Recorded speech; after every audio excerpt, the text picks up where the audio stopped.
Ровно в 14 часов 47 минут зазвонил мой телефон. Незнакомый номер. Обычно я не отвечаю на звонки с номеров, которых не знаю. Но что-то заставило меня посмотреть на сообщение, которое пришло сразу после звонка. Уходите незаметно. Ничего не говорите своим детям. Я почувствовал холодок, не имевший ничего общего с морским бризом. Кто мог мне такое прислать? И почему именно с упоминанием моих детей? За свои 78 лет жизни я никогда не думал, что мои собственные дети попытаются убить меня из-за денег.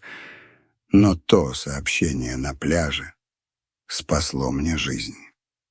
Прежде чем я продолжу, подпишитесь на канал, включите уведомления, потому что каждый день у нас новые истории. Поставьте лайк и расскажите в комментариях, из какого города вы нас смотрите.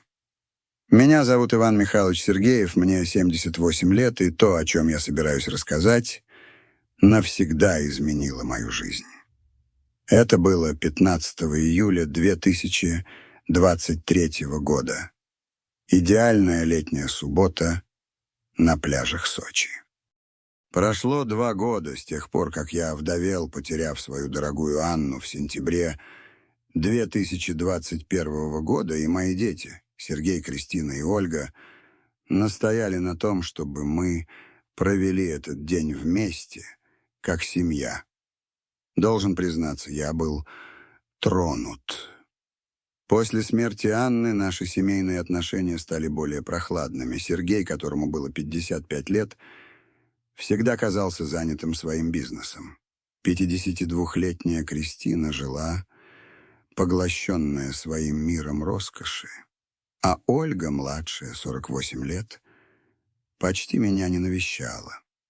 Но в тот день они казались другими, более внимательными, более ласковыми. Мы расположились под синим зонтом возле кафе «Черноморец». Море было спокойным, чайки кружили в небе, а я наблюдал, как другие семьи наслаждаются днем. Мои дети оживленно болтали о своей жизни, работе, и впервые за долгое время я чувствовал себя частью чего-то целого. Уходите незаметно. Ничего не говорите своим детям. Я посмотрел на Сергея, Кристину и Ольгу, которые продолжали болтать, как ни в чем не бывало, но теперь их смех казался мне странным, почти наигранным. Телефон снова завибрировал. Еще одно сообщение с того же номера. Это срочно. От этого зависит ваша жизнь. Я на парковке. Красная машина. Доверьтесь мне. Мое сердце заколотилось. Всю жизнь я был человеком осторожным, но также научился доверять своей интуиции. И интуиция кричала мне, что что-то было ужасно не так. «Что-то мне нехорошо», — солгал я, медленно поднимаясь с шезлонга. «Кажется, перегрелся на солнце. Пойду немного пройдусь, освежусь». Сергей тут же вскочил. «Папа, тебя сопроводить?» «Нет-нет», — ответил я с улыбкой, которая, надеюсь, выглядела естественно. «Мне просто нужно немного пройтись. Я скоро вернусь».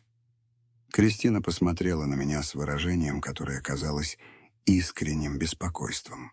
«Будь осторожен, папа. Не уходи далеко».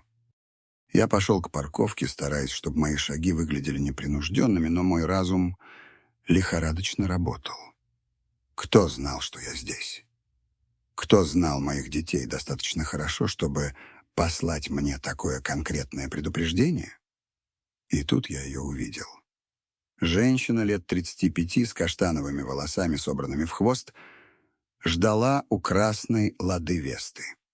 В ее глазах была смесь нервозности и решимости, которую я сразу узнал.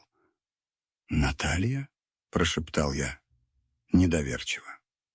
Наталья Иванова работала домработницей в доме у Сергея уже 8 лет. Я ее хорошо знал. Она была ответственной и скромной женщиной, матерью-одиночкой, воспитывающей 8-летнюю дочь Валерию. Она всегда относилась ко мне с уважением, а я, в свою очередь, следил, чтобы Сергей хорошо с ней обращался и платил ей справедливую зарплату. «Иван Михайлович», — сказала она дрожащим голосом, — «спасибо, что пришли. Я знаю, это должно быть кажется вам очень странным, но вам нужно выслушать меня очень внимательно. Ваша жизнь в опасности». Мир вокруг меня, казалось, замер. Шум играющих на пляже детей, плеск волн, гул разговоров — все исчезло, пока я осмысливал ее слова. «О чем ты говоришь, Наталья?» Она нервно посмотрела в сторону пляжа, где мои дети, должно быть, уже недоумевали, почему я так долго не возвращаюсь. «Мы не можем говорить здесь. Садитесь в машину, пожалуйста. Мне нужно вам кое-что показать». Интуиция подсказывала мне доверять ей. За 8 лет Наталья показала себя как честный и преданный человек. Если она так рискует, чтобы предупредить меня о чем-то, это должно быть серьезно. Я сел на пассажирское сиденье, и она тут же тронулась с места. «Иван Михайлович», — начала она, когда мы ехали в более тихое место, — «в то, что я вам сейчас скажу, будет очень трудно поверить, но ваши дети замышляют причинить вам вред». Слова Натальи прозвучали в моей голове, как набат. «Мои дети замышляют причинить мне вред». В это было невозможно поверить, но серьезность на ее лице заставила меня слушать. Она остановила машину в уединенной промышленной зоне вдали от любопытных глаз. Дрожащими руками она достала свой мобильный телефон. «Иван Михайлович, я работаю в доме у Сергея с 2015 года. Вчера, когда я убирала в его кабинете, я нашла некоторые бумаги, которые вызвали у меня подозрения. Но то, что я обнаружила потом, ее голос сорвался. Я сделала фотографии в качестве доказательства». Она провела пальцем по экрану и показала мне первое изображение. Это был банковский документ с моей подписью, но я совершенно не помнил, чтобы подписывал его. «Вы узнаете эту подпись, Иван Михайлович?» Я внимательно изучил экран. Это был без сомнения мой почерк, моя характерная подпись, но что-то глубоко меня встревожило. Дата указывала на 8 июля 2023 года, всего неделю назад. Да, это моя подпись, но я попытался вспомнить. Постой. Это был день шашлыков у Сергея. Они просили меня подписать несколько бумаг. Сказали, что это обычные формальности для семейной медицинской страховки. Наталья серьезно кивнула. Я так и думала. Но посмотрите, какой документ вы на самом деле подписали. Она увеличила изображение. Мои глаза расширились от ужаса. Это была не медицинская страховка. Это было разрешение на банковский перевод на сумму в 70 миллионов рублей. Все мое состояние. Сбережение всей жизни, заработанные честным трудом. «Этого не может быть», — пробормотал я, чувствуя, как кровь стынет в жилах. «Это еще не все», — продолжила Наталья, показывая мне другую фотографию. На этот раз это была нотариальная доверенность, дающая Сергею абсолютные полномочия над всем моим имуществом. И вот это... Третье изображение заставило меня затаить дыхание. Это был черновик завещания, явно поддельный, по которому все мое наследство переходило моим 3 детям, аннулируя любые благотворительные пожертвования, которые я планировал сделать в пользу нашего прихода. Но как это возможно? Я был в сознании, когда подписывал. Я прекрасно помню тот день. Наталья посмотрела на меня с сочувствием, смешанным с тревогой. «Иван Михайлович, вы помните, что после еды почувствовали себя странно? Головокружение, спутанность сознания, сонливость?» Холодок пробежал по спине. Действительно, я помнил, что в тот день почувствовал необычную усталость. Я списал недомогание на жару и свой возраст. Но теперь я думал, это из-за вина, слабо признался я. «Я нашла это на кухне у Сергея», — сказала она, показывая еще одно фото. Это был маленький флакон с медицинской этикеткой «Феназепам». Рядом были остатки какой-то бесцветной жидкости, которую я не узнал. Мой мозг лихорадочно соединял точки. Этот настойчиво устроенный семейный обед, моя странная сонливость, документы, которые я подписал, не читая, потому что доверял своей семье. «Они меня накачали наркотиками», — прошептал я, скорее для себя, чем для нее. «Я так думаю». «Да, но худшее еще впереди». Наталья глубоко вздохнула, прежде чем продолжить. «Вчера вечером, когда я убирала посуду после ужина, я услышала телефонный разговор Сергея. Он говорил с кем-то об очень большом долге. Иван Михайлович, он назвал сумму в 30 миллионов рублей. Эта цифра ударила меня как кулаком. Это было целое состояние, которое никто из моих детей не мог бы собрать со своими обычными доходами». Сергей выглядел отчаявшимся. Он говорил тому человеку по телефону, что старая проблема скоро решится, что у него будет доступ к необходимым средствам. Когда он упомянул ваше имя, Иван Михайлович, я поняла, что должна вас предупредить. Кому они должны столько денег? Я не уверена, но я слышала, как упоминались имена, которые меня напугали. Люди, связанные с нелегальными займами. Сергей несколько раз повторил имя Михаил Бритва. Я знал, что это за репутация. В Сочи были свои опасные районы, и безжалостные ростовщики были реальностью, которую я предпочитал игнорировать. Но теперь эта реальность коснулась моей собственной семьи. Но если у них уже есть доступ к моим деньгам с помощью этих поддельных документов, зачем им? Наталья прервала меня с серьезным выражением лица. Потому что есть одна проблема, Иван Михайлович. Банки стали более осторожными с крупными переводами от пожилых людей. Им нужно, чтобы вы присутствовали лично, были в сознании и лично подтвердили операции на сумму свыше 10 миллионов рублей. Тогда я осознал весь масштаб опасности. Им было недостаточно один раз накачать меня наркотиками, чтобы получить мою подпись.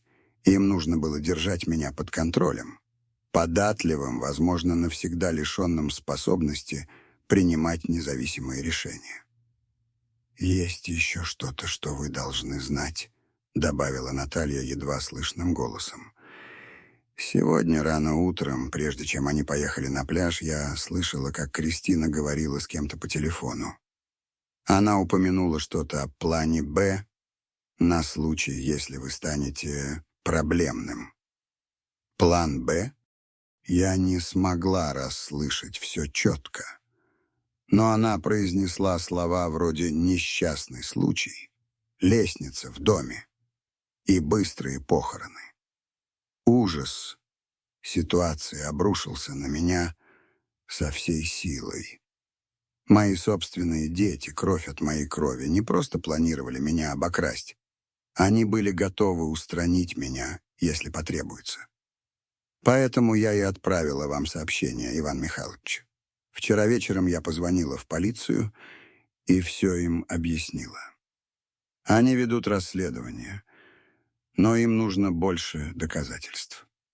Сегодня утром мне сказали, что они придут к вам домой с обыском сегодня днем. Полиция уже в курсе? Да, делом занимается майор Соколов. Это он посоветовал мне незаметно предупредить вас, когда вы сегодня выйдете вместе. Полиция уже едет к вам домой, чтобы исполнить ордер на обыск. Мой разум пытался обработать всю эту ошеломляющую информацию. Меньше чем за час я прошел путь от наслаждения семейным днем на пляже до осознания, что мои дети планируют накачать меня наркотиками, обокрасть и, возможно, убить. Что нам теперь делать, Наталья? Мы должны ехать прямо в отделение. Майор Соколов хочет взять у вас показания и сделать анализ крови, чтобы проверить, остались ли еще следы веществ, которые вам ввели на прошлой неделе. Я почувствовал смесь благодарности и ужаса. Благодарности к этой смелой женщине, которая рискнула всем, чтобы спасти меня, и ужаса от немыслимого предательства моих собственных детей. Спасибо, Наталья. Я не знаю, как отблагодарить тебя за то, что ты для меня сделала. Она посмотрела на меня с решимостью. Вы всегда относились ко мне с уважением и достоинством, Иван Михайлович. Я никогда бы не позволила, чтобы вам причинили вред. Пока мы ехали в отделение полиции, в моей голове настойчиво бился один вопрос. Как моя семья дошла до такой степени отчаяния? И самое главное, на что еще они готовы пойти, чтобы заполучить мои деньги? Поездка в центральное отделение полиции заняла всего 15 минут, но они показались вечностью. Наталья вела машину с явным нервным напряжением, постоянно поглядывая в зеркала заднего вида, пока я пытался осознать истинный масштаб заговора против меня. «Иван Михайлович», — сказала она, нарушив напряженное молчание, «есть еще детали, которые вы должны знать, прежде чем говорить с майором Соколовым. То, что я обнаружила, гораздо сложнее, чем я предполагала вначале».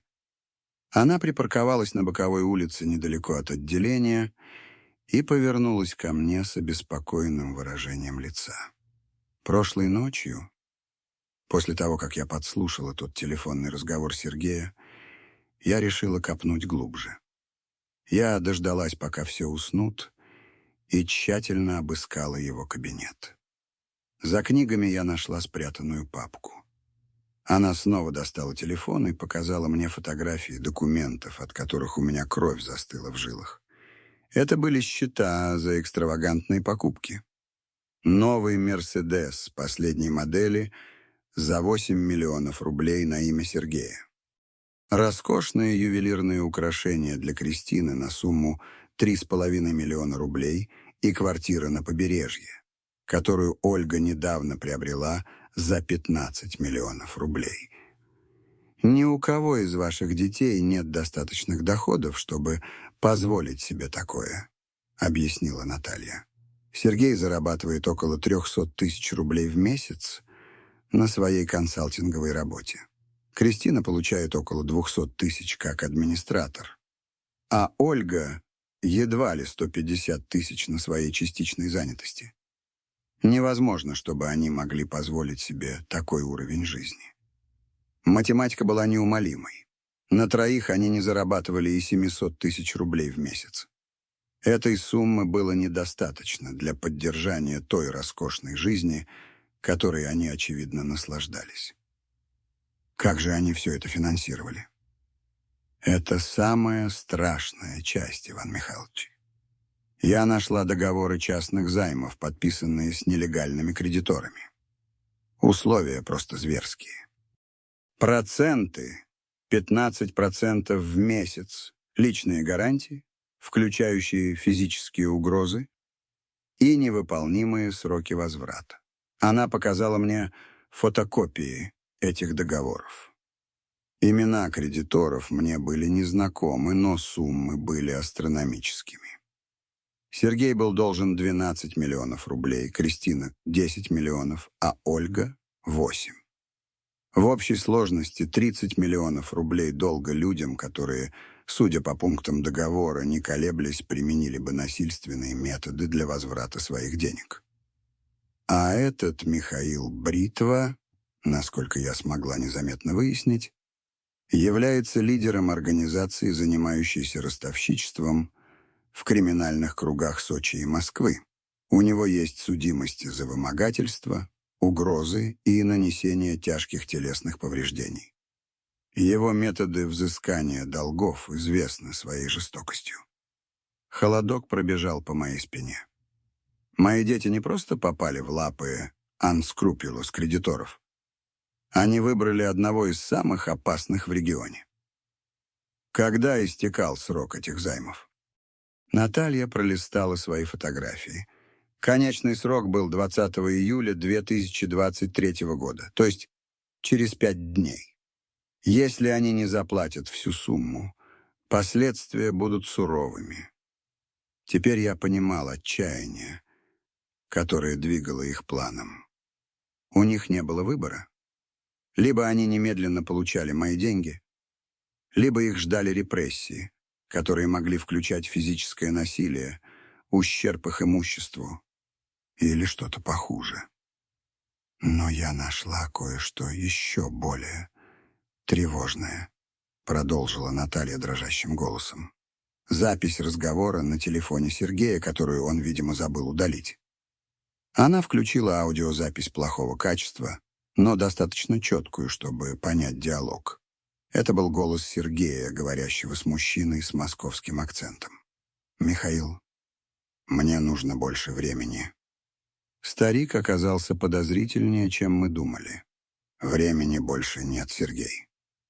Ты знаешь правила? 30 миллионов до четверга, или мы начинаем воспитательные меры. У меня есть план. У моего отца почти 70 миллионов на счетах. Мне просто нужно, чтобы он был сговорчивее. А если он не будет сговорчивым?» Последовала долгая пауза, прежде чем Сергей ответил с хладнокровием, которое разбило мне сердце. «Тогда нам придется ускорить его уход. Несчастный случай на дому, что-то естественное для человека его возраста. Наследство оформят за несколько недель». Слезы начали катиться из моих глаз. Слышать, как мой собственный сын с такой холодностью планирует мою смерть, было больнее любого финансового предательства. «Когда ты это записала?» «Позавчера вечером». Сергей говорил из сада, думая, что его никто не слышит. Но он оставил окно своей спальни открытым, а его телефон был подключен к автоматическому диктофону, который он использует для своих рабочих встреч. «Остальные в курсе этого плана?» «Полностью». Я нашла переписку в WhatsApp между 3 братьями и сестрами, где они координировали детали. Кристина исследовала лекарства, которые могли бы имитировать естественный сердечный приступ. Ольга незаметно консультировалась с похоронным бюро по поводу процедур быстрой кремации. Масштаб их заговора ошеломлял меня. Это не было импульсивным решением, продиктованным финансовым отчаянием. Это был тщательно разработанный план, в котором у каждого была своя конкретная роль для обеспечения моего устранения и немедленного доступа к моему наследству. Какие вещества они использовали на мне на прошлой неделе? Судя по тому, что я нашла, это была комбинация феназепама, мощного транквилизатора, смешанного с жидким производным, известным как сомнол. Это второе вещество вызывает временную спутанность сознания, кратковременную потерю памяти и чувство чрезмерного доверия, что заставляет жертв подписывать документы, не задавая вопросов. Где они достали эти вещества? Кристина работает в фармацевтической компании. У нее есть доступ к контролируемым препаратам, и она знает их эффекты. По-видимому, она готовила эту смесь неделями. Пазл начинал складываться. Не было совпадением, что они пригласили меня на тот семейный обед. Не то, что они так настаивали, чтобы я попробовал особенное вино, которое они купили по этому случаю. Все было рассчитано на то, чтобы временно вывести меня из строя и получить мою подпись на документах, которые я, как они и предполагали, не смог бы вспомнить. «Наталья, почему ты решила так рискнуть, чтобы помочь мне? Ты могла бы просто уволиться и найти другую работу». Она посмотрела на меня со смесью решимости и эмоций. «Иван Михайлович, вы были единственным человеком, который отнесся ко мне с достоинством, когда я больше всего в этом нуждалась. Когда родилась Валерия, и я стала матерью-одиночкой, вы убедились, что Сергей предоставил мне оплачиваемый декретный отпуск. Когда моя дочь заболела в прошлом году, вы лично оплатили медицинские счета, хотя я вас об этом не просила. Ее слова глубоко тронули меня. Кроме того, и продолжила она, если бы я позволила причинить вред такому хорошему человеку, как вы, какой пример я бы подала своей дочери? Некоторые принципы дороже любой работы. Когда мы, наконец, подъезжали к входу в отделение полиции, в моем сознании утвердилась ужасная уверенность. Семья, которую я любил и защищал десятилетиями, была готова убить меня из-за денег. И если я не буду действовать немедленно, через 5 дней меня может уже не быть в живых. Было 6 часов 30 минут вечера, когда мы вернулись в отделение полиции, чтобы завершить подготовку к ночной операции. Майор Соколов созвал специализированную группу, в которую входили техники по наблюдению, эксперты по связи и агенты группы быстрого реагирования. Профессионализм этой команды меня значительно успокоил. Иван Михайлович, позвольте представить вам сержанта Петрова, специалиста по тайным операциям, и лейтенанта Смирнову, эксперта по записывающим устройствам, объявил майор, ведя меня в комнату для совещаний, оборудованную подробными картами района, где жил Сергей. Сержант Петров, молодой человек лет 35, спортивного телосложения и с умным взглядом, разложил на столе несколько миниатюрных электронных устройств. «Иван Михайлович, мы будем использовать 3 дублирующие системы записи, чтобы гарантировать, что мы зафиксируем весь разговор с идеальной четкостью», объяснил он, деликатно обращаясь с приборами. Во-первых, этот направленный микрофон, встроенный в пуговицу рубашки, который записывает звук в радиусе 5 метров. Во-вторых, GPS-передатчик, спрятанный в вашем ремне, который позволит нам отслеживать ваше точное местоположение в реальном времени. Он показал мне 3-е устройство, маленькую камеру размером с монету. Это будет самый важный элемент. Микрокамера с прямой трансляцией, установленная в ваших очках. Она позволит нам видеть именно то, что видите вы, и немедленно вмешаться, если мы обнаружим непосредственную опасность. Лейтенант Смирнова дополнила техническое объяснение. Все устройства синхронизированы с нашим мобильным командным центром, который мы припаркуем в 150 метрах от дома Сергея. У нас будет непрерывная аудиовизуальная трансляция и возможность немедленного реагирования. Как работает система экстренной помощи? Сержант Петров вручил мне то, что выглядело как обычная ручка. Если вы нажмете на этот конец дважды подряд, вы активируете беззвучную тревогу в нашем командном центре. Наши агенты ворвутся в дом в течение 90 секунд. Если нажмете трижды, мы будем считать, что ваша жизнь в непосредственной опасности, и вмешательство будет еще более быстрым. Наталья, которая с пристальным вниманием наблюдала за демонстрацией, высказала ключевое опасение.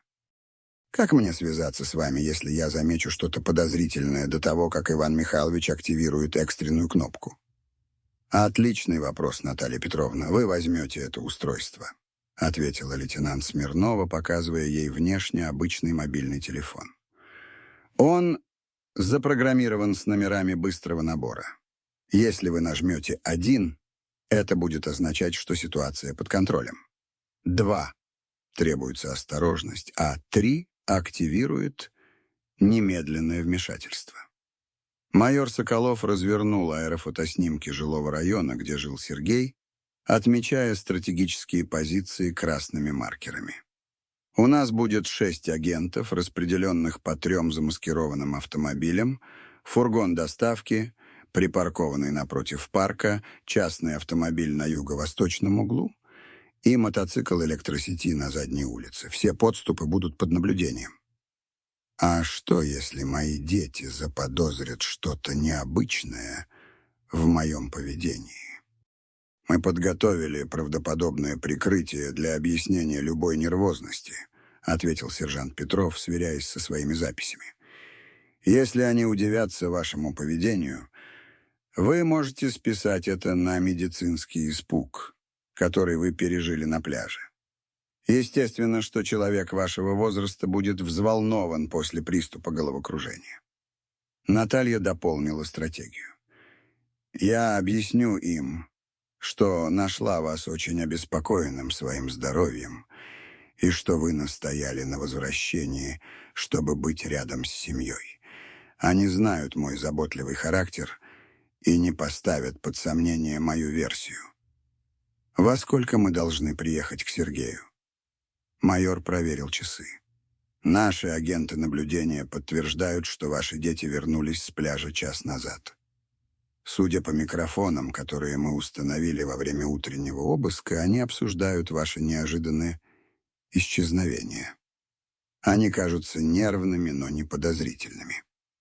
Удалось ли найти дополнительные улики во время обыска? Значительно. Мы нашли скрытую папку, о которой упоминала Наталья Петровна, а также еще 3 мобильных телефона, содержащих переписку с нелегальными кредиторами. Мы также обнаружили флакон с сомнолом в холодильнике Сергея, помеченный как лекарство для папы. Это разоблачение глубоко меня поразило. Они были настолько расчетливы, что даже приготовили поддельные лекарства специально для того, чтобы многократно меня одурманивать. Какого рода разговор вы ожидаете, что я с ними проведу? В идеале мы хотим, чтобы вы упомянули о своих опасениях по поводу завещания или сбережений, объяснил сержант Петров. Если вы выразите беспокойство о сохранности ваших денег, они, вероятно, попытаются вас успокоить, предложив помощь в их управлении. Это будет наш шанс записать компрометирующие признания. Лейтенант Смирнова добавила: «Также было бы полезно, если бы вы упомянули, что смутно помните о документах, которые недавно подписывали. Если они забеспокоятся, что вы ставите под сомнение подписи от 8 июля, они могут раскрыть детали того, как их получили. Должен ли я прямо confrontation с им о своих подозрениях?» «Категорически нет», — ответил майор Соколов. «Любая прямая конфронтация поставит их в состояние повышенной готовности и может спровоцировать насильственную реакцию. Сохраняйте вид обеспокоенного, но доверчивого дедушки. Позвольте им самим раскрыть компрометирующую информацию». Наталья вмешалась с практическим предложением. «Иван Михайлович мог бы упомянуть, что он благодарен за то, что у него такие ответственные дети, которые о нем заботятся. Это может заставить их ослабить бдительность и свободнее говорить о своих планах по защите его». «Как долго должен длиться визит?» «От 1 до 2 часов», — прикинул сержант Петров. «Достаточно времени, чтобы получить существенные записи.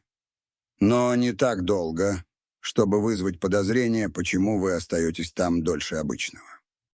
Майор вручил мне запечатанный конверт. «Иван Михайлович, это расшифровки телефонных разговоров, которые мы перехватили сегодня между вашими детьми и Михаилом Бритвой». Угрозы значительно усилились.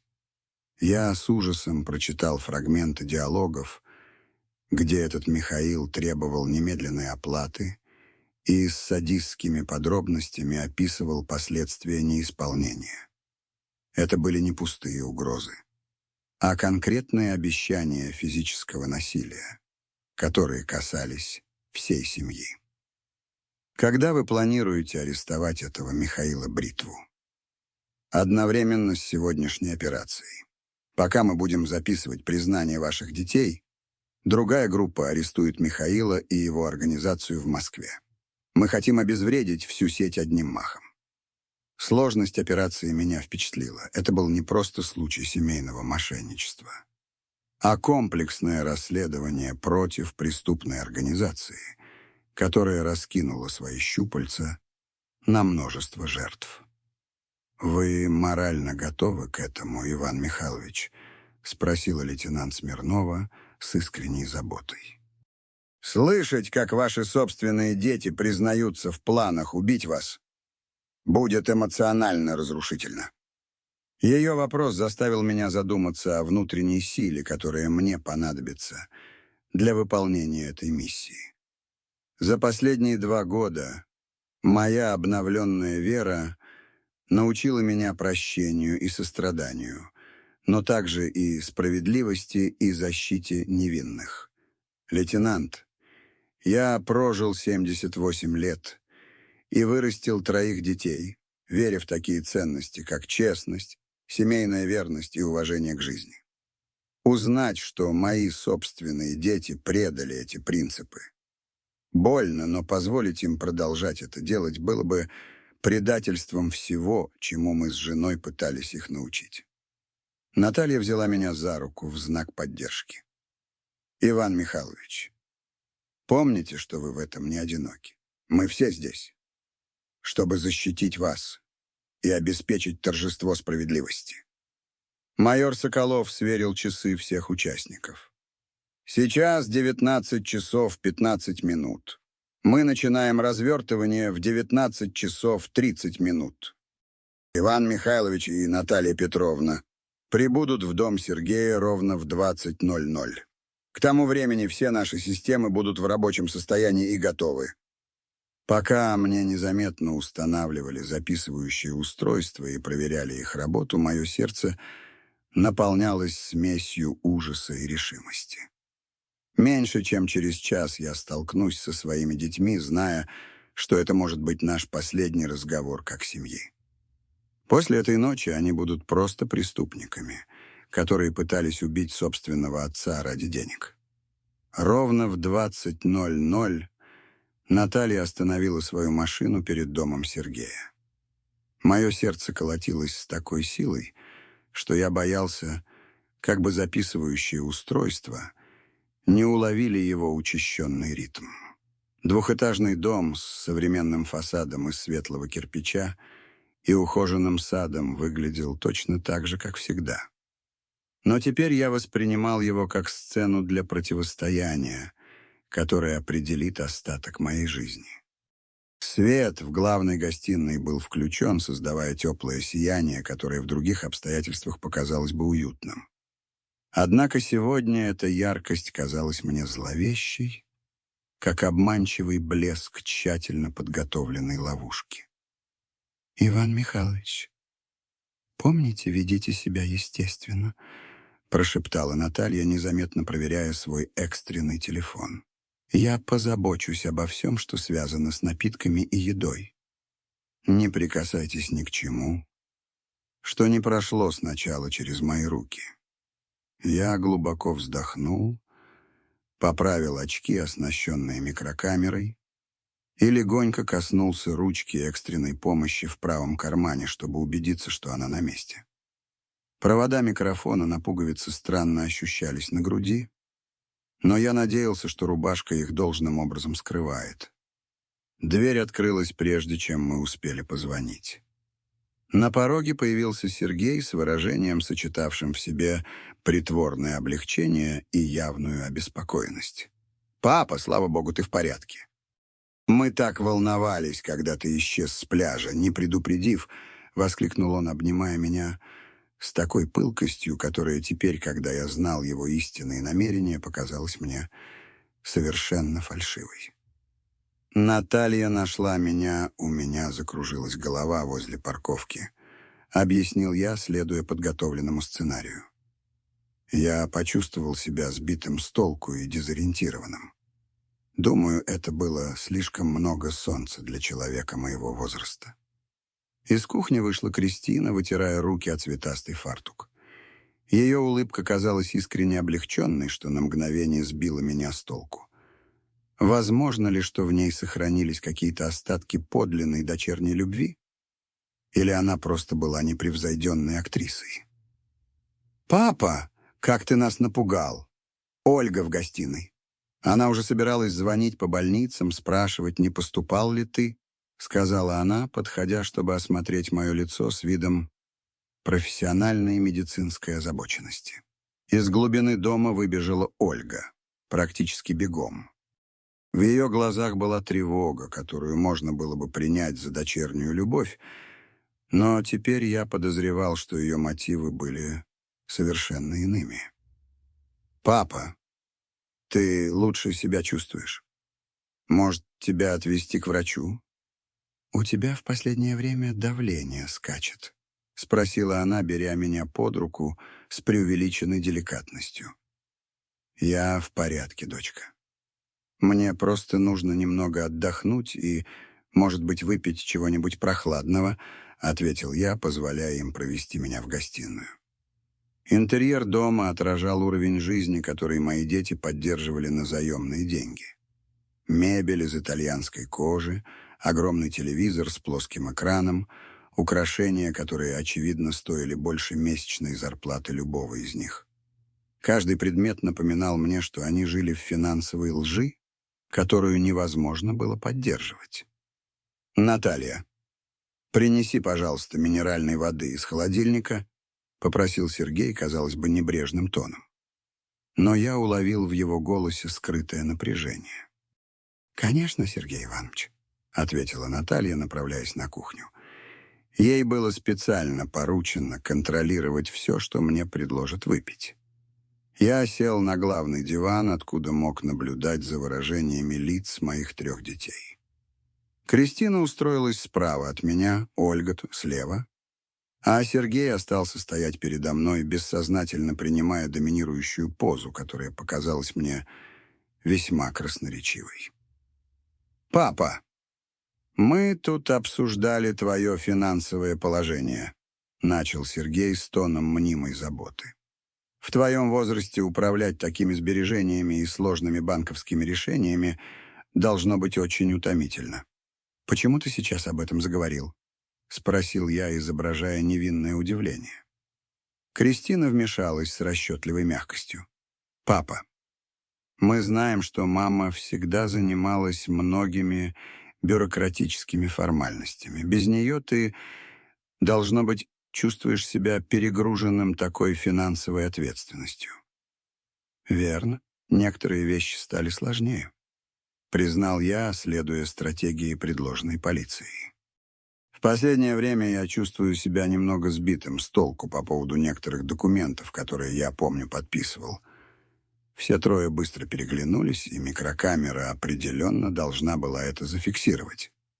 Сергей откашлялся, прежде чем ответить. «Какие документы тебя беспокоят, папа?» «Ну, я помню, что подписывал какие-то бумаги неделю назад во время нашего семейного обеда, но не могу точно вспомнить, что это было». «Память у меня уже не та», — сказал я, внимательно наблюдая за их реакцией. Ольга наклонилась ко мне с понимающим выражением лица. «Папа, это были документы для обновления твоей медицинской страховки. Ничего важного, просто рутинные формальности, которыми мы занимаемся, чтобы помочь тебе. Но у меня такое чувство, что там были большие цифры. Суммы, которые показались мне значительными», — настоял я, сохраняя тон искреннего замешательства. Сергей сел в кресло напротив меня, принимая позу, которая должна была выглядеть расслабленной, но выдавала мышечное напряжение. «Папа, а может быть, пришло время нам подумать о создании более простой системы для управления твоими финансами? Что-то, что снимет с тебя давление и позволит наслаждаться пенсией без административных забот». Наталья вернулась с запечатанной бутылкой минеральной воды, которую открыла прямо передо мной, прежде чем налить мне стакан. Ее движения были преднамеренными и осторожными. Она убеждалась, что я вижу, с жидкостью не манипулировали. «Какую систему вы предлагаете?» — спросил я, отпив глоток воды. Кристина заметно оживилась. «Мы могли бы открыть совместный счет, где у одного из нас было бы право управлять твоими повседневными расходами. Это освободило бы тебя от необходимости помнить о счетах, инвестициях и банковских формальностях». «Совместный счет». Не потеряю ли я контроль над своими собственными деньгами? «Ни в коем случае, папа», — ответила Ольга с фальшивой сладостью. «Это был бы просто административный инструмент. Ты бы сохранил абсолютное право собственности. Мы бы только помогали тебе с ежедневным управлением». «Кроме того», — добавил Сергей, наклонившись вперед, «учитывая твой сегодняшний приступ на пляже, возможно, было бы разумно предусмотреть запасные варианты для твоей собственной безопасности и спокойствия». «Какие еще запасные варианты?» «Ну, если бы у тебя случился еще один приступ замешательства или твое здоровье временно ухудшилось, тебе бы понадобился кто-то доверенный, кто мог бы получить доступ к твоим средствам для оплаты лекарств, срочного лечения или любой другой чрезвычайной ситуации», объяснила Кристина с кажущейся логичностью. Разговор развивался именно так, как и предсказывала полиция. Мои дети приводили, казалось бы, разумные аргументы, чтобы получить контроль над моим состоянием, но теперь я знал их истинные мотивы. Сколько денег, по-вашему, нужно было бы держать на этом совместном счете? Спросил я, делая вид, что серьезно обдумываю предложение. Сергей обменялся еще одним быстрым взглядом со своими сестрами, прежде чем ответить. «Чтобы быть в полной безопасности, возможно, большую часть твоих сбережений. Таким образом, ты был бы защищен от любых непредвиденных обстоятельств». «Большую часть? Мы говорим о тех 70 миллионах рублей, которые у меня отложены?» Наступившее молчание было оглушительным. Я только что подтвердил точную сумму моего состояния. Информацию, которую им нужно было проверить, чтобы завершить свои планы. «Папа, а откуда ты знаешь такую точную цифру?» — спросила Ольга с любопытством, которое не смогло полностью скрыть ее истинных чувств. «На прошлой неделе я проверял свои выписки со счетов. Это было после нашего семейного обеда, когда я почувствовал себя таким странным и сонным. Почему-то той ночью у меня была бессонница, и я решил проверить свои финансы. Все трое заметно занервничали. Если я действительно проверил свои счета после 8 июля, я бы обнаружил расхождения, вызванные документами, которые они заставили меня подписать под воздействием наркотиков. «Ты нашел что-нибудь необычное на своих счетах?» — спросила Кристина слегка дрожащим голосом. «Ну, там были некоторые движения средств, которые я не помнил, чтобы разрешал», — ответил я, наблюдая, как напряжение в комнате ощутимо нарастает. Сергей резко встал и начал ходить к окну. «Папа, иногда банки обрабатывают транзакции с задержками. Это нормально, что ты видишь движения, которые соответствуют предыдущим разрешениям?» «Транзакции на миллионы рублей?» Тишина снова воцарилась в гостиной. Я только что перешел черту, которая заставит их либо раскрыть компрометирующую информацию, либо признать свое участие в финансовых махинациях. Атмосфера в гостиной стала плотной, как утренний туман. Мои трое детей обменивались многозначительными взглядами, которые я теперь мог расшифровать с ужасающей ясностью. Сергей перестал ходить по комнате и повернулся ко мне с выражением, которое силилось казаться спокойным, но его глаза выдавали растущее отчаяние. «Папа, я думаю, здесь какое-то недоразумение по поводу этих банковских переводов», — сказал он, медленно возвращаясь на свое место, словно хищник, оценивающий свою добычу. «Может, нам стоит уточнить, что именно ты видел в своих выписках?» «Я видел переводы на значительные суммы, которые не помню, чтобы разрешал», — повторил я, сохраняя тон растерянного старика, который я выдерживал на протяжении всего разговора. «Суммы, которые могли бы решить очень серьезные финансовые проблемы». Кристина беспокойно заерзала на диване, ее пальцы нервно барабанили по кожаной подушке. «Папа, иногда мы подписываем банковские документы, не обращая полного внимания на детали. Это нормально в нашем возрасте. В твоем возрасте, я хотела сказать. В моем возрасте. Ты намекаешь, что мой разум уже не работает должным образом». Ольга быстро вмешалась, пытаясь сгладить замечание сестры. «Конечно нет, папа.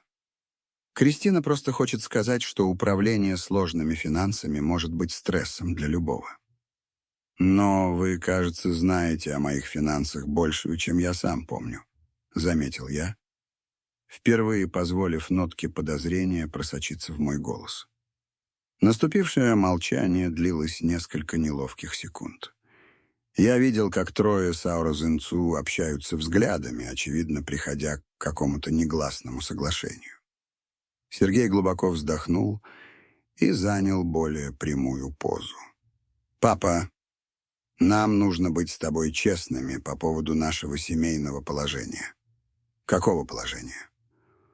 «У нас троих в последнее время возникли некоторые финансовые проблемы», признался он напряженным голосом. «Ничего серьезного. Просто некоторые долги накопились быстрее, чем мы ожидали». Кристина кивнула, поддерживая версию брата.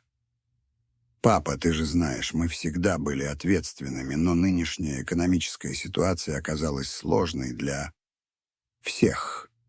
Расходы выросли, зарплаты не поспевали». «Какие долги?» — спросил я, изображая искреннюю отцовскую озабоченность.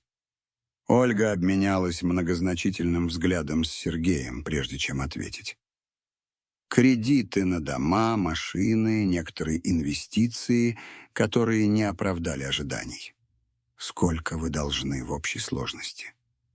Вопрос упал в гостиной, как бомба. Все трое заметно напряглись, и несколько секунд никто не отвечал. «Это значительная сумма», — пробормотал, наконец, Сергей. «Миллионы?» «Да», — призналась Кристина едва слышным голосом.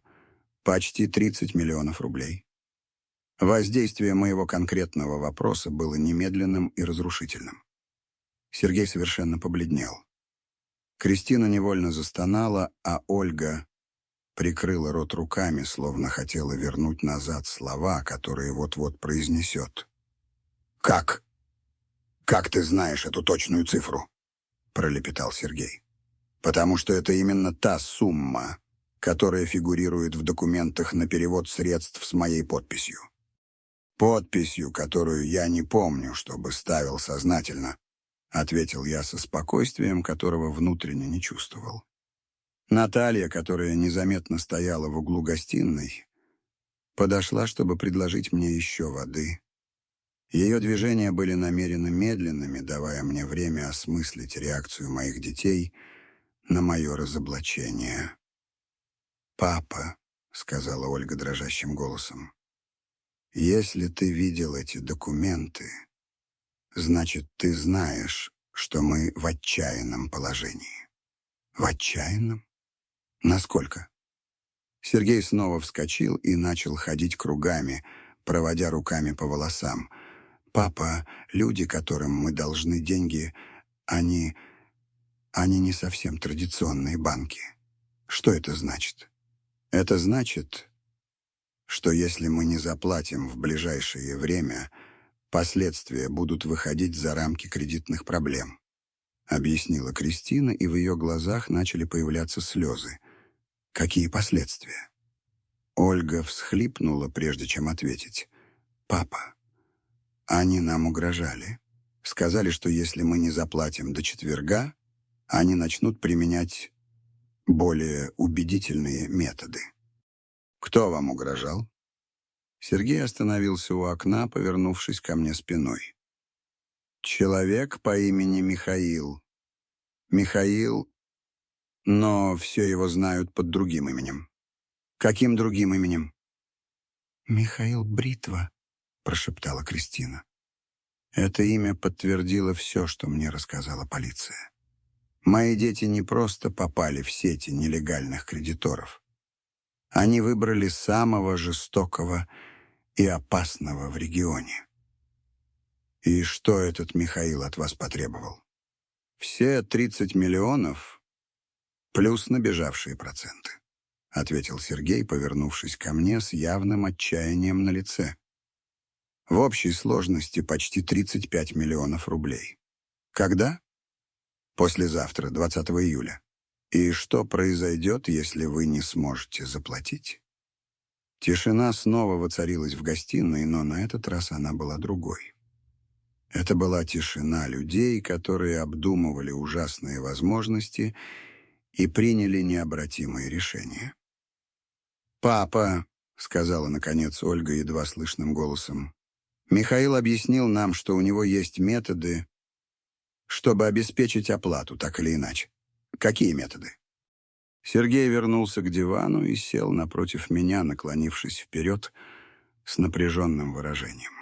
«Папа, если бы с тобой что-то случилось, если бы у тебя произошел несчастный случай или серьезные проблемы со здоровьем, мы бы немедленно унаследовали все.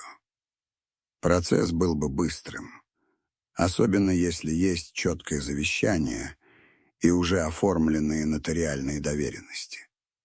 Слова, которые я только что услышал, заморозили кровь в моих жилах. Мой собственный сын только что признался, что они рассматривали мою смерть как решение своих финансовых проблем. Ты хочешь сказать, что моя смерть была бы для вас удобна? Кристина закрыла лицо руками. Папа, мы не хотели об этом думать. Но Михаил заставил нас рассмотреть все доступные варианты. Все варианты. Ольга зарыдала еще громче, прежде чем признаться. «Папа, Михаил сказал нам, что если мы не получим деньги от тебя добровольно, нам придется обеспечить платеж другим способом». «Каким именно другим способом?» Сергей посмотрел мне прямо в глаза со смесью стыда и отчаянной решимости. «Папа, в твоем возрасте несчастный случай в быту не вызвал бы подозрений. Падение с лестницы, сердечный приступ ночью — что-то, что выглядело бы естественным. И вы уже спланировали этот несчастный случай?» Молчание подтвердило мой вопрос лучше любых слов. Кристина изучала лекарства, которые могли бы имитировать проблемы с сердцем, призналась Ольга сквозь рыдание. А я консультировалась по поводу процедур быстрой кремации, чтобы избежать длительных вскрытий. А ты, Сергей, какова была твоя роль в этом плане? Мой старший сын посмотрел на меня со смесью боли и решимости, которая разбила мне сердце. Я должен был быть с тобой, когда это произойдет, чтобы убедиться, что ты не будешь страдать и что все будет выглядеть естественно. Когда должен был произойти этот несчастный случай? «На этой неделе», — прошептала Кристина. «Михаил дал нам срок до четверга, так что нам пришлось бы действовать раньше». «Завтра?» — Сергей медленно кивнул. «Мы планировали пригласить тебя на ужин. Завтра. Это был бы последний раз». Признания, которые я только что услышал, подтвердили все, что подозревала полиция, и даже больше. Мои собственные дети не только планировали накачать меня наркотиками и украсть мои деньги, но и разработали детальный план, чтобы убить меня и представить это как естественную смерть. И после моей смерти вы бы немедленно получили наследство. Заплатили бы Михаилу, и никто бы ничего не заподозрил, объяснила Ольга дрожащим голосом. Тебя бы помнили как любимого дедушку, который мирно умер в доме своего сына. Вы хоть понимаете, что описываете предумышленное убийство собственного отца? Все трое начали плакать одновременно, но их слезы меня больше не трогали. Это были слезы жалости к себе, а не искреннего раскаяния. «Папа, у нас не было выбора», — простонал Сергей. «Михаил не принимает отговорок. Если мы не заплатим, он убьет нас, а потом все равно придет за тобой». В тот момент, когда все признания были полностью записаны на полицейские устройства, я понял, что моя семья перешла черту, с которой нет возврата. Это были уже не мои дети. Это были отчаявшиеся преступники, которые выбрали убийство как решение своих же собственных проблем. Стенные часы показывали 21 час 15 минут, когда я решил, что услышал достаточно. Признания моих детей превзошли самые пессимистичные ожидания полиции. Они не только признались в плане накачать меня наркотиками и украсть мои деньги, но и детально описали свое намерение убить меня, чтобы ускорить получение наследства. «Дети мои», — сказал я со спокойствием, которое удивило меня самого, «то, в чем вы мне только что признались, одно из самых тяжких преступлений, предусмотренных Уголовным кодексом Российской Федерации». Сергей резко выпрямился, словно мои слова включили в его мозгу какую-то тревогу. «Папа, почему ты используешь это слово «признались»? Ты говоришь так, будто ты судья или полицейский». Его замечание заставило меня осознать, что мой словарный запас незаметно изменился за время разговора. Проведя весь день со следователями и юристами, я бессознательно перенял их правовую терминологию. «Сергей, я твой отец, и вы только что объяснили мне, что планировали убить меня завтра вечером», — ответил я, сохраняя спокойный тон. «Как вы ожидаете, я должен реагировать на такое откровение?» Кристина нервно встала с дивана. «Папа, ты говоришь как-то странно. Обычно ты более эмоционален, когда мы обсуждаем серьезные семейные проблемы». Ольга тоже встала, внимательно изучая мое лицо. «Папа, ты в порядке? В твоем поведении есть что-то необычное с тех пор, как ты приехал». Напряжение в комнате начало меняться. Мои дети переходили от исповедальной вины к оборонительному подозрению. Их инстинкты выживания активизировались, когда они заметили несоответствие в моей игре. «Необычное в каком смысле?»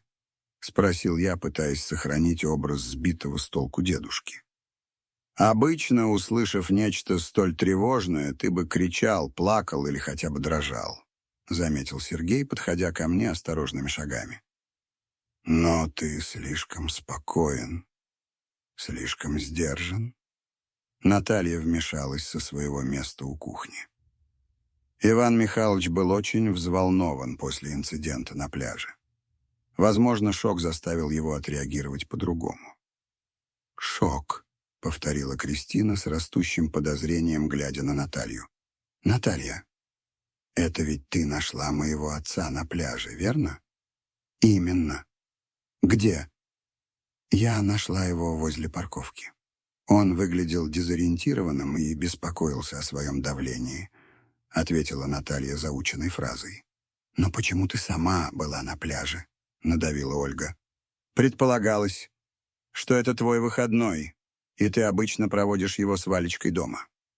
Этот вопрос выявил детальное знание личного распорядка Натальи, что меня встревожило.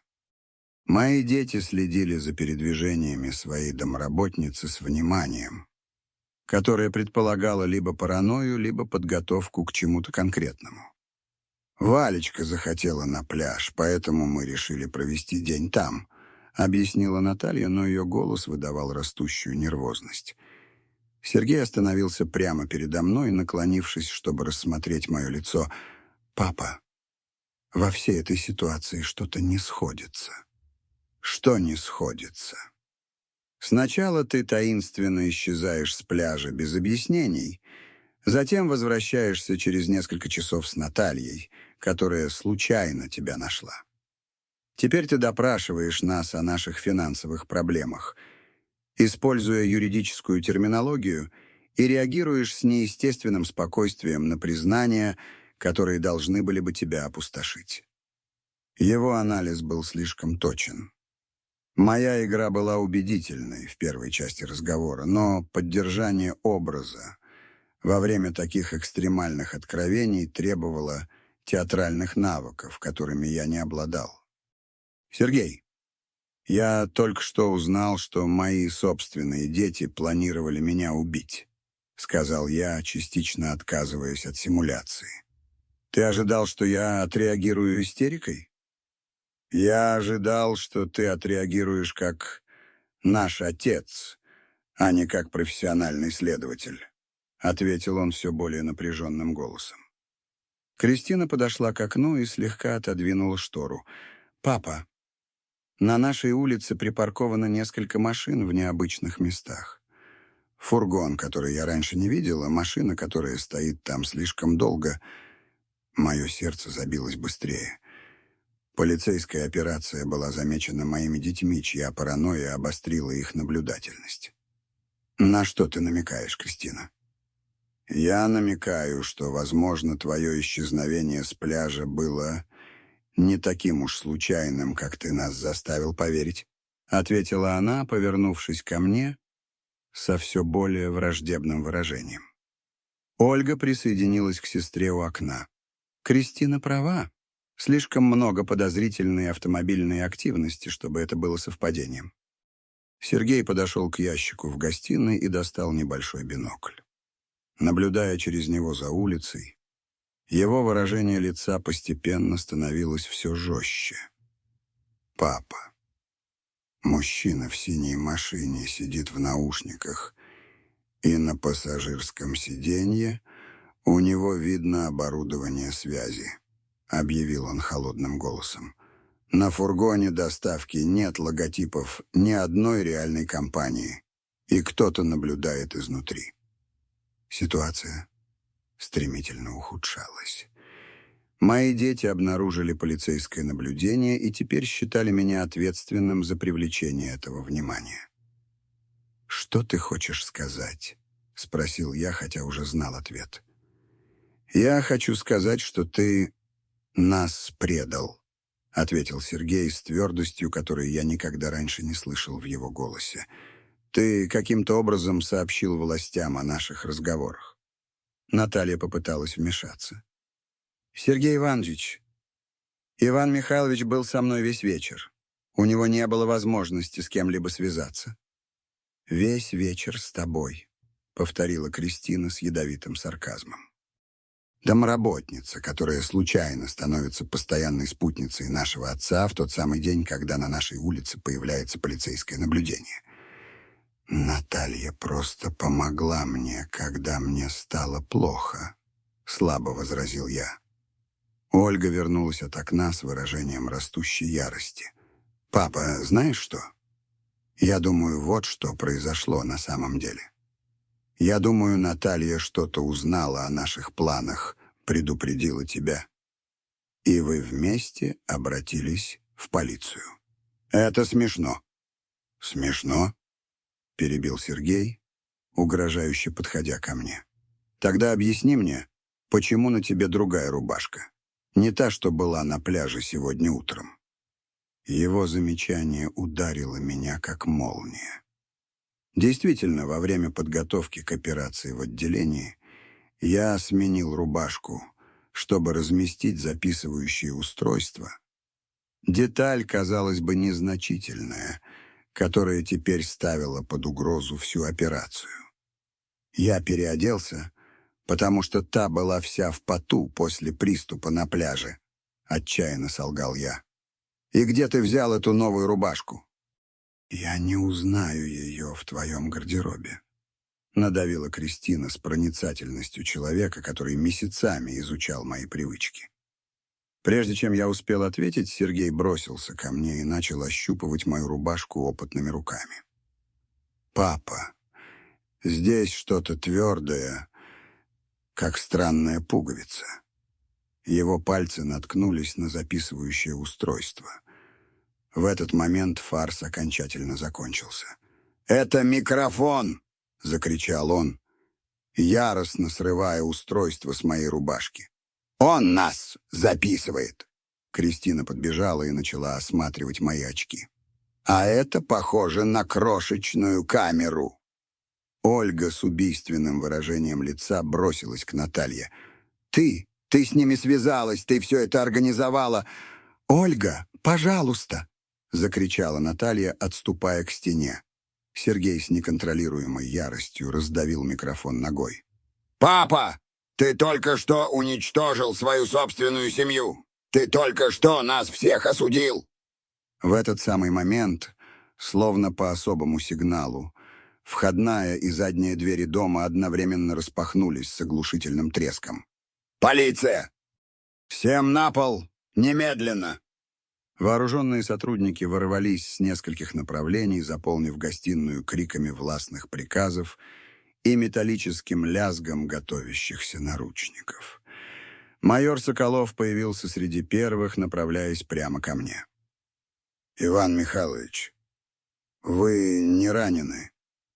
«Я в порядке, майор», — ответил я, наблюдая, как моих 3 детей силой укладывают на пол с руками за спиной.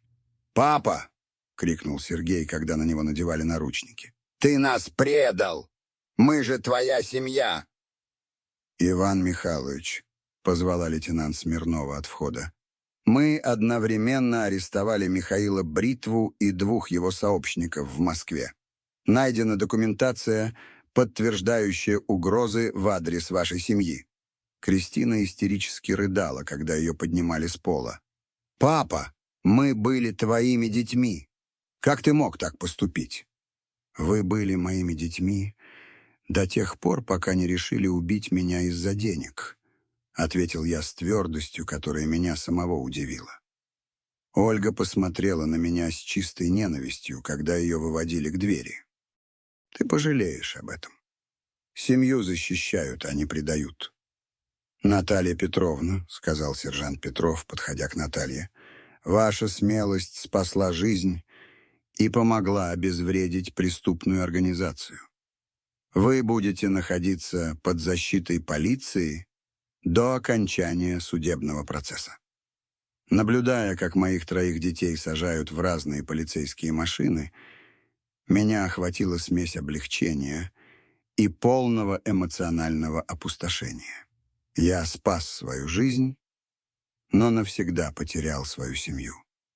Месяцы, последовавшие за той июльской ночью, были вихрем юридических процедур, судебных показаний и разоблачений, которые продолжали сотрясать основы того, что я когда-то считал своей семейной реальностью. Судебный процесс официально начался 15 августа 2023 года, когда прокуратура города Сочи предъявила Сергею, Кристине и Ольге официальные обвинения в покушении на убийство с особой жестокостью, участии в преступном сговоре и мошенничестве в особо крупном размере. Суд проходил в краевом суде. В внушительном зале с высокими потолками и стенами, обшитыми темным деревом, что отражало всю серьезность российской судебной системы. Во время первых заседаний мне пришлось пережить сюрреалистический опыт дачи показаний против собственных детей, сидевших на скамье подсудимых в тюремной робе, с выражениями лиц, в которых сменялись стыд и злоба. Прокурор. 45-летняя женщина с репутацией несокрушимой жесткости в делах о семейном насилии представила сокрушительно убедительное дело. Записи, полученные в ходе полицейской операции, были полностью воспроизведены в суде, вызвав видимый трепет у присяжных, когда они услышали, как мои дети с холодным расчетом планировали мое убийство. «Уважаемый суд», — заявила прокурор в своем вступительном слове, «мы столкнулись с одним из самых отвратительных случаев семейного предательства, которые когда-либо рассматривались в этих стенах. 3 взрослых людей, десятилетиями пользовавшихся любовью и щедростью своего отца, meticulously сговорились чтобы накачать его наркотиками, украсть все его состояние и в конечном итоге физически устранить его, чтобы ускорить получение наследства. Адвокаты защиты испробовали множество стратегий, чтобы преуменьшить тяжесть обвинений. Адвокат Сергея утверждал, что долги перед жестокими кредиторами поставили его клиентов в ситуацию внешнего принуждения, что ограничивало их способность к рациональным решениям. Защитник Кристины настаивал, что его подзащитная действовала под доминирующим психологическим влиянием старших братьев и сестер. Адвокат Ольги утверждал, что она была просто побочной жертвой решений своих родственников. Однако доказательства, представленные обвинением, были неопровержимые. Помимо аудио и видеозаписей, полученных в ходе полицейской операции, следователи восстановили обширные записи телефонных разговоров и сообщений в WhatsApp, детализирующие каждую фазу плана, а также судебно-медицинские доказательства, подтверждающие введение мне сильнодействующих веществ без моего согласия. Самым впечатляющим было свидетельство Натальи Ивановой.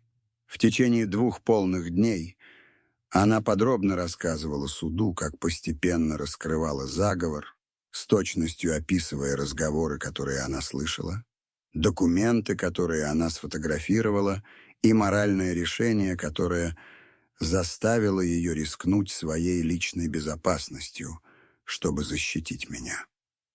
«Уважаемый суд», — заявила Наталья твердым, но взволнованным голосом, «Иван Михайлович был единственным человеком, который отнесся ко мне с достоинством, когда я больше всего в этом нуждалась. Когда я стала матерью-одиночкой, он позаботился о том, чтобы я сохранила свою работу на справедливых условиях. Когда моя дочь заболела, он лично оплатил медицинские счета, хотя я его об этом не просила. Я не могла позволить, чтобы такого доброго человека убила его собственная семья». Ее слова глубоко отозвались в зале, и несколько присяжных были заметно тронуты, пока она описывала детали моего спасения. Самый сокрушительный момент суда наступил, когда в зале воспроизвели полную запись признаний моих детей. Снова слышать их голоса, холодно признающие, что они планировали ускорить мой уход и что несчастный случай в быту не вызовет подозрений, эмоционально меня уничтожило, но в то же время укрепило мою решимость довести дело до справедливого конца. Сергей попытался обратиться ко мне напрямую во время своих показаний.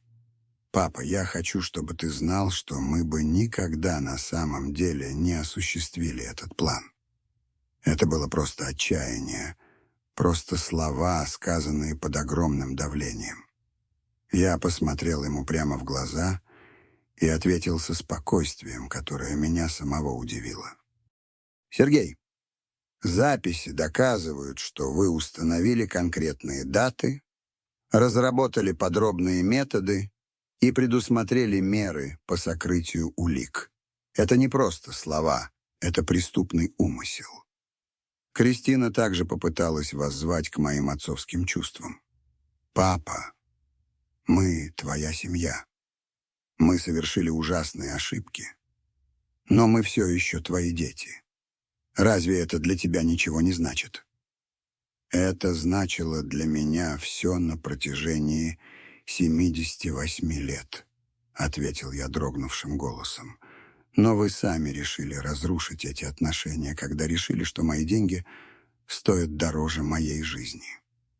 Ольга давала показания последней, и ее стратегия была самой манипулятивной. «Папа, мама была бы в ужасе, если бы увидела, как ты разрушил нашу семью.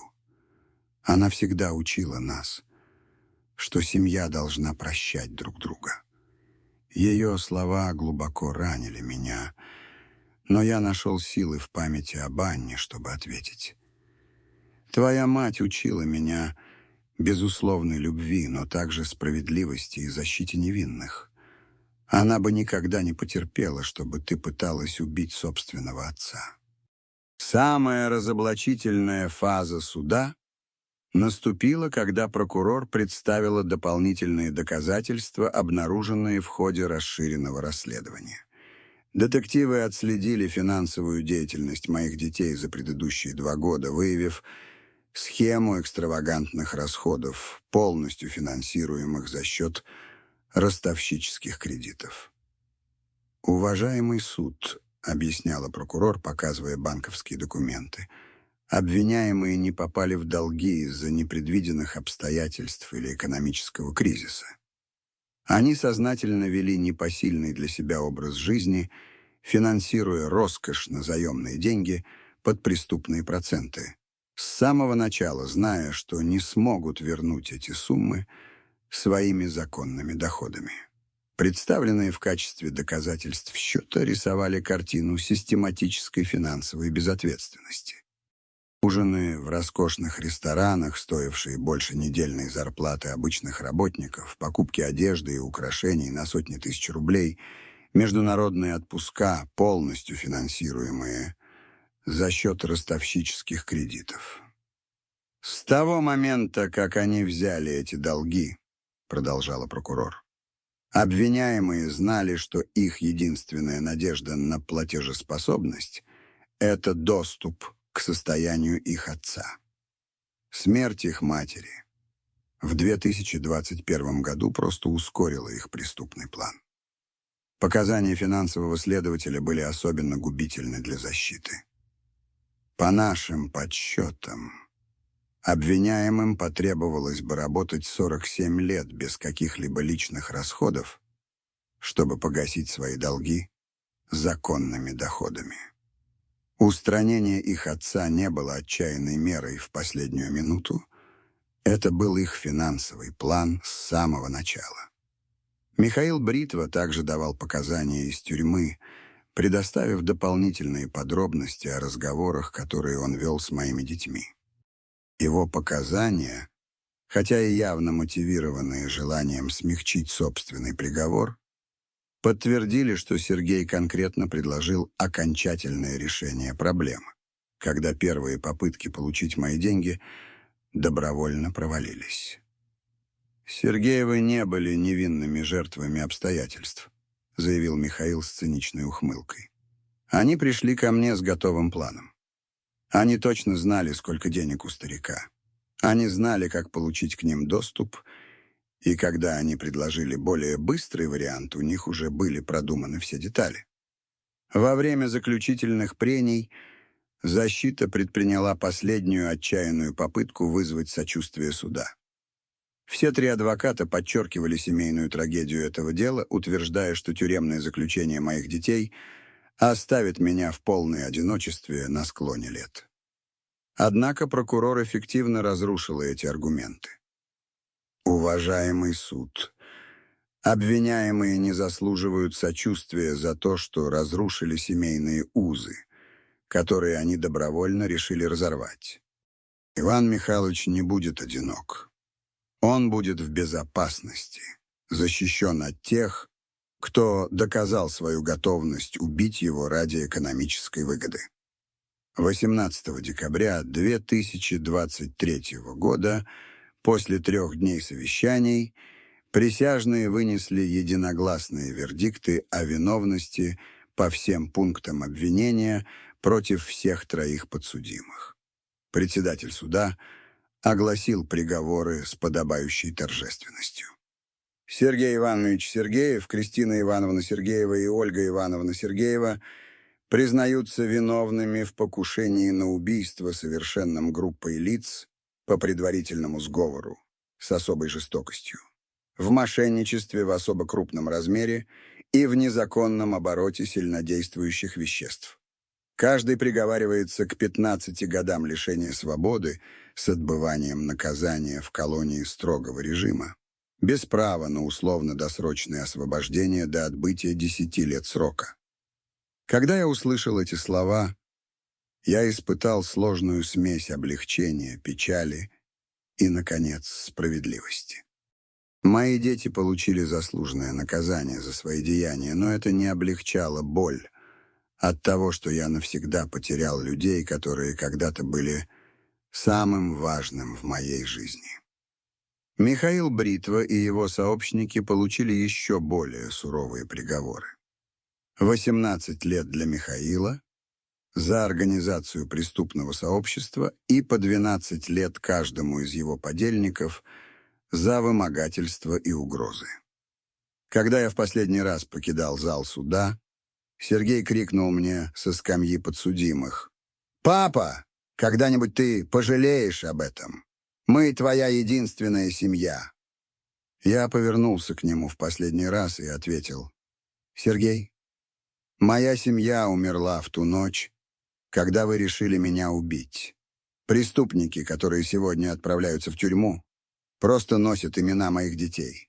Месяцы после суда ознаменовали начало самого преобразующего этапа в моей жизни. Январь 2024 года принес с собой чувство освобождения, которого я не испытывал со смерти Анны. Впервые за многие годы я мог спать спокойно, зная, что никто не замышляет причинить мне вред, что мои финансовые решения были действительно моими, и что близкие мне люди ценили меня за то, кем я был, а не за то, чем я владел. Первым важным решением, которое я принял, было юридическое оформление моих отношений с Натальей и Валечкой. 15 февраля 2024 года в сопровождении моего адвоката и в присутствии нотариуса, того самого, которого много лет назад обманул Сергей, я завершил оформление документов на создание семейного трастового фонда, который гарантировал бы экономическое будущее обеих. «Иван Михайлович», — сказал мне нотариус, пока мы просматривали документы, «восхитительно, как вы превратили такой травмирующий опыт в возможность построить настоящие семейные узы». «Господин нотариус», — ответил я, твердой рукой подписывая бумаги, «я понял, что настоящая семья определяется не кровью, а преданностью, бескорыстной любовью и готовностью защищать друг друга». Наталья заплакала, когда я объяснил ей детали траста. Я учредил полный образовательный фонд для Валечки, который покрывал бы все, от начальной школы до университетского образования, включая аспирантуру, если она того пожелает. Я также создал фонд обеспечения, который гарантировал бы экономическую стабильность Наталье на всю оставшуюся жизнь. «Иван Михайлович, это слишком щедро», — запротестовала она дрожащим от эмоций голосом. «Мы не ожидали ничего взамен за то, что поступили правильно».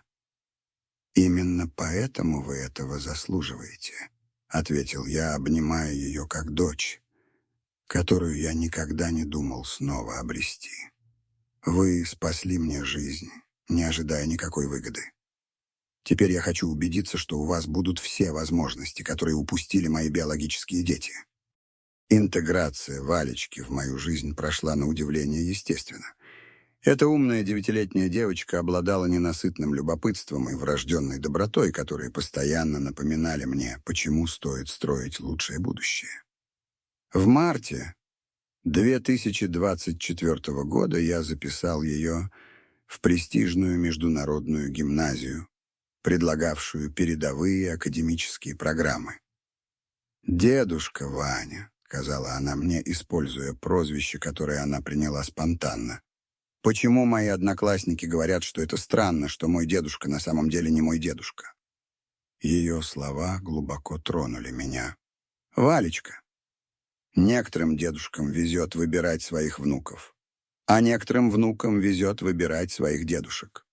Мы с тобой выбрали друг друга. По вечерам, после того, как Валечка заканчивала свои школьные задания, мы установили рутину, которая наполнила мою жизнь новым смыслом. По вторникам и четвергам я водил ее на уроки фортепиано в городскую консерваторию. По субботам утром Мы вместе ходили на занятия по плаванию в местный яхт-клуб. По воскресеньям после службы мы посещали музеи, парки или просто гуляли по историческому центру, а она рассказывала мне о своих мечтах и стремлениях. «Я хочу стать врачом, как та, что лечила маму, когда я болела», — доверилась она мне во время одной из таких воскресных прогулок. «Но мне также очень нравится музыка. Ты можешь быть и врачом, и пианисткой одновременно, Валечка. Ты можешь быть всем, что твое сердце и твои усилия позволят тебе достичь», — ответил я, покупая нам мороженое в кафе недалеко от собора. «Твое новое финансовое положение даст тебе возможности, которых нет у многих детей. Но именно твои решения и твоя самоотдача определят, что ты с этими возможностями сделаешь». Мои духовные поиски также значительно углубились в этот период. Отец Андрей был моим проводником в самые темные моменты после смерти Анны, а теперь он стал моим соратником в создании чего-то позитивного и долговечного. «Иван Михайлович», — предложил он мне во время одной из наших бесед после службы в апреле 2024 года, «я думал о вашей ситуации. Вы получили второй шанс на жизнь. В буквальном смысле. Вы не думали, как могли бы использовать этот опыт, чтобы помочь другим, кто сталкивается с подобными ситуациями». Его предложение немедленно нашло отклик в моем сознании. «Отец Андрей, я много об этом думал. Наверняка есть и другие пожилые люди, которые сталкиваются с семейной манипуляцией, изоляцией или экономическим насилием, не имея тех ресурсов или поддержки, которые были у меня. Именно. И у вас есть как личный опыт, так и финансовые средства, чтобы реально что-то изменить. В течение следующих недель мы разработали концепцию того, что станет центром поддержки пожилых людей имени Анны Сергеевой. Центр будет носить имя моей покойной жены, чтя ее память и служа обществу так, как она бы это полностью одобрила. В мае 2024 года я приобрел трехэтажное здание в центре города, недалеко от Прихода, которое ранее функционировало как общественный центр. Реконструкция заняла 4 месяца, в течение которых я тесно сотрудничал с архитекторами, социальными работниками и экспертами в области геронтологии, чтобы создать пространство, которое было бы одновременно функциональным и уютным.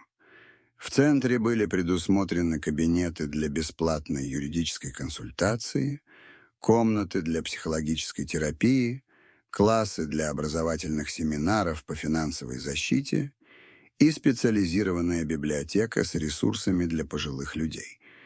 Мы также создали круглосуточную телефонную линию экстренной помощи для пожилых людей, столкнувшихся с ситуациями насилия или манипуляции в семье. Наталья приняла мое предложение стать административным директором центра. Ее личный опыт в выявлении злоупотреблений в сочетании с интуитивным пониманием дисфункциональной семейной динамики сделал ее идеальным человеком для руководства повседневной деятельностью. «Иван Михайлович», — сказала она мне в первую неделю работы в сентябре 2024 года, «мы получили 17 звонков от людей, которые подозревают, что ими манипулируют родственники. 3 случая кажутся такими же серьезными, как был ваш.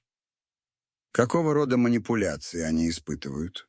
2 случая касаются взрослых детей, которые давят на своих родителей, чтобы те переписали на них недвижимость. И 1, похоже, ситуация, где внуки систематически подмешивают своему дедушке снотворное, чтобы получить доступ к его ежемесячной пенсии.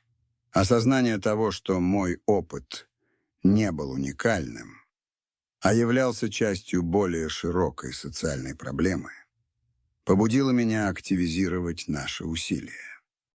Я нанял еще 2 социальных работников, установил партнерские отношения со специализированными юридическими фирмами по семейному праву и разработал программы общественного просвещения о тревожных признаках финансового насилия над пожилыми людьми.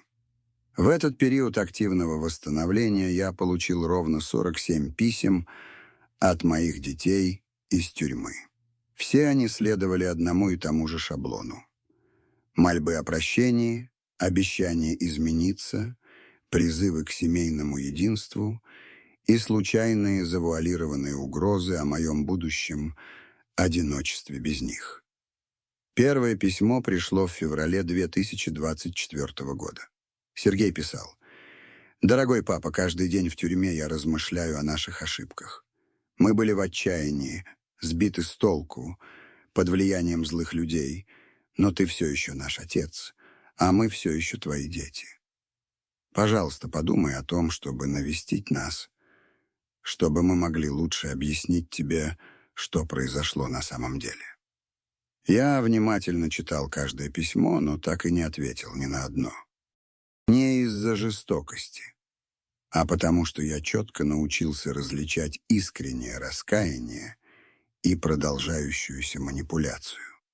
В их письмах никогда не было полного признания серьезности их действий, они никогда не брали на себя полную ответственность за свои решения и всегда содержали оправдания, которые преуменьшали их вину. В октябре 2024 года Кристина попробовала другой подход, отправив письмо, в котором говорилось: «Папа, мама была бы в ужасе, если бы знала, что ты полностью отказался от своих детей. Она всегда верила в христианское прощение. Неужели ты не думаешь, что мы уже достаточно заплатили за свои ошибки?» Это письмо задело меня больше других, потому что оно использовало память об Анне для эмоциональной манипуляции. Я решил ответить, но не напрямую ей. Вместо этого я написал письмо тюремному капеллану, объяснив свою позицию и попросив его поделиться ею с моими детьми, если он сочтет это уместным. «Уважаемый отец Владимир», — писал я, — «моя покойная жена Анна действительно верила в христианское прощение. Но она также верила в справедливость, защиту невинных и надлежащие последствия за тяжкие деяния. Простить не значит отменить юридические последствия преступления и не требует восстановления отношений с людьми, которые доказали свою готовность совершить убийство ради экономической выгоды. Я простил своих детей в своем сердце, чтобы освободить свою душу от злобы. Но это не значит, что я должен снова подвергать себя их токсичному влиянию или притворяться, что наши семейные отношения могут быть восстановлены». В конце 2024 года, делая запись в своем личном дневнике, привычка, которую я развил в рамках своего процесса эмоционального исцеления, я размышлял о необычайной трансформации, которую претерпела моя жизнь. 1,5 года назад я был одиноким и уязвимым вдовцом, которым манипулировали собственные дети, живя в постоянной опасности, не зная об этом. Сегодня я дедушка замечательной девочки, которая наполняет мои дни радостью, приемный отец исключительной женщины, которая рискнула всем, чтобы спасти меня, и основатель организации, которая помогает десяткам людей в ситуациях, подобных моей. 23 декабря 2024 года, ровно через 3 года после смерти Анны, мы организовали специальное празднование в центре имени Анны Сергеевой. За первые 4 месяца нашей работы мы помогли 112 пожилым людям, предотвратив как минимум 6 серьезных случаев семейного финансового насилия и предоставив юридическую и эмоциональную поддержку десяткам уязвимых людей. Валечка, которой теперь было 10 лет, и которая расцветала в своей новой учебной среде, играла на пианино во время церемонии. Она исполнила «Аве Мария» Шуберта, любимое произведение Анны, с такой техникой и эмоциональностью, которые заставили бы мою покойную жену плакать от гордости. Отец Андрей произнес особое благословение. «Господи, благослови эту семью, которая образовалась не по биологической случайности, а по сознательному выбору, основанному на подлинной любви, взаимной преданности и приверженности справедливости. Пусть их пример вдохновит других признать, что настоящая семья строится на общих ценностях, а не на кровных узах». Наблюдая за Натальей и Валечкой, освещенными рождественскими огнями центра, в окружении пожилых людей, нашедших поддержку и защиту благодаря нашей работе, я испытал глубокий мир, которого не чувствовал годами. Мое финансовое состояние, которое так жаждали мои биологические дети, что готовы были спланировать мое убийство, теперь служило цели, которую Анна бы полностью одобрила. Защищать уязвимых, создавать возможности для достойных и создавать наследие, основанное на деятельном сострадании, а не на пассивном накоплении.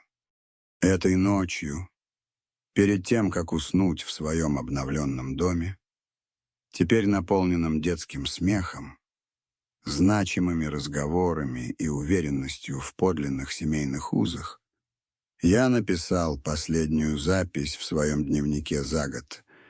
В 78 лет я узнал, что самые глубокие предательства могут открыть пути к самым неожиданным благословениям. Я потерял 3 детей, которые оказались жадными чужаками, но обрел преданную дочь и драгоценную внучку, которые наполняют мою жизнь новым смыслом. Мои деньги, которые когда-то представляли смертельную опасность, теперь являются инструментом защиты и возможностей для других. Анна гордилась бы семьей, которую мы построили, и добром, которое мы творим в ее память.